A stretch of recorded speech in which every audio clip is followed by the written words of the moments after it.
Our nation faces very serious challenges. We know we are on an unsustainable course with the budget, borrowing about 40 cents of every dollar that we spend. Clearly, that cannot continue for very long. On the other hand, we also face a fragile economy, with 1 in every 6 workers in this country either unemployed or underemployed. That requires our immediate attention as well. My own belief is that we need to put in place a plan this year to get our fiscal house back in order. And that plan needs to be phased in over a period of time along the lines of what the Fiscal Commission proposed. I think we also understand where we have come. This has been an extraordinary period in the country's economic history. I'd like to just go over a brief history of what we've experienced. I personally believe the Federal response did avert what could have been a financial collapse. I believe it was that serious. In the meetings that I was in with then Secretary of the Treasury Hank Paulson and you, Mr. Chairman, the risks were very clear. We have seen some progress made, in fact, important progress made. Private sector job growth has returned, although not as much as we would have liked. We heard the numbers this morning, something over 100,000 jobs created in the private sector. A dramatic improvement of where we were back in January of 2009 when we were losing 800,000 private sector jobs a month. Now we have had 12 consecutive months of private sector job growth. On economic growth, the pattern is the same, although actually somewhat better. In the fourth quarter of 2008, the economy actually contracted, actually shrunk by 6.8%. More recently, in the third quarter of 2010, we saw positive growth of 2.6%. Again, a dramatic improvement, while not as strong as we would hope. We have now had 5 consecutive quarters of growth. We've also seen a dramatic rebound in the stock market. After falling to a low of just about 6,500 in March of 2009, the Dow is now over 11,500.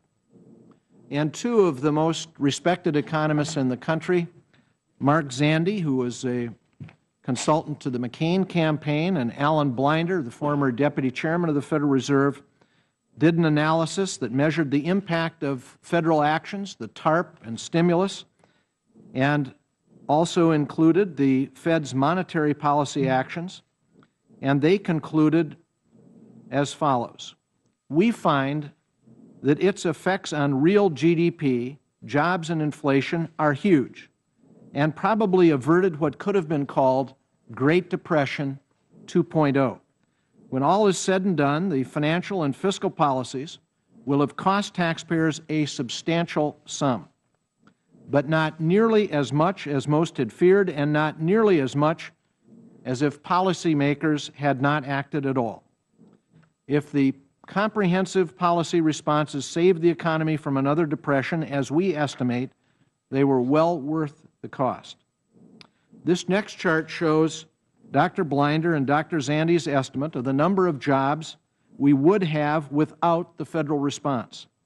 It shows we would have had 8 million fewer jobs in the second quarter of 2010 if we had not had the Federal response, the TARP and the stimulus.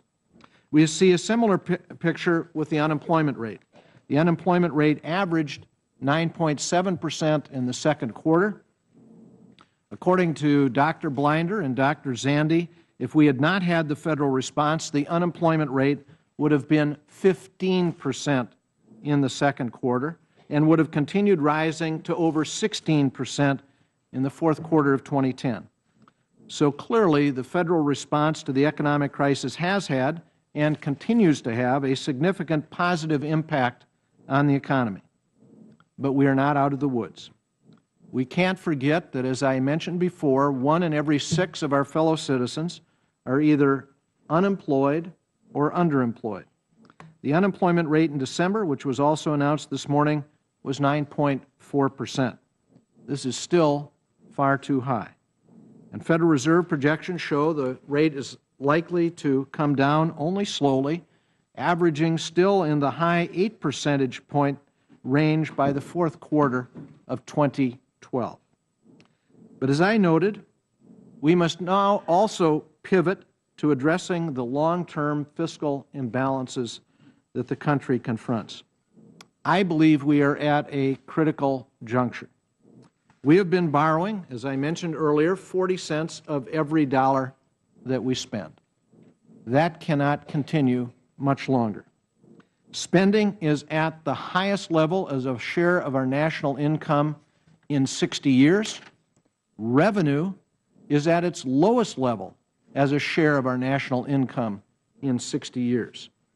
I believe that indicates you've got to work both sides of that equation if we're to make progress.